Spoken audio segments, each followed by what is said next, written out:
race for the Democratic presidential nomination ended on April 8, 2020.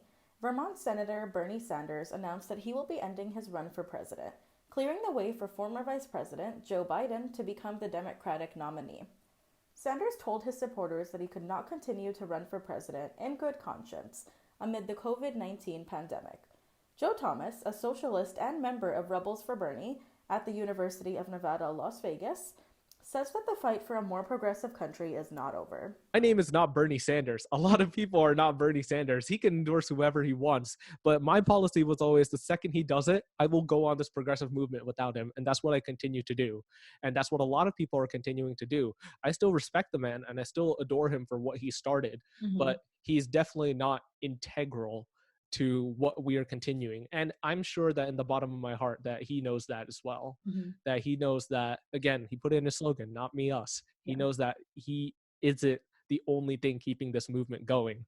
People want to be able to afford healthcare. They want to go to college. They want to be able to stop living paycheck to paycheck. Like, that's not just something that dies down just because one of the candidates who was endorsing something like that happened to drop out of the race. Yeah.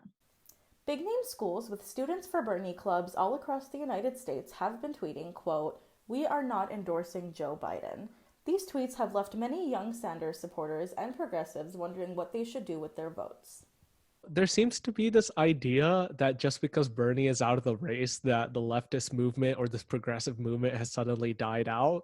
And I don't think people realized that Bernie Sanders was just kind of a figurehead we had, but his literal slogan was not me, us. So if people were to think that we would just sit by idly and just be like, oh, well, I guess I got to vote for Joe Biden now, they're kind of mistaken. Again, politicians have to earn our votes. And if you're not putting forth any compelling policies or putting forth anything that will basically incentivize us to vote for you, especially when you've spent most of the campaign just trashing on people that are progressive voters, trashing on POC voters, things like that, then, there's not really much, again, incentive for us to go in and endorse Joe Biden.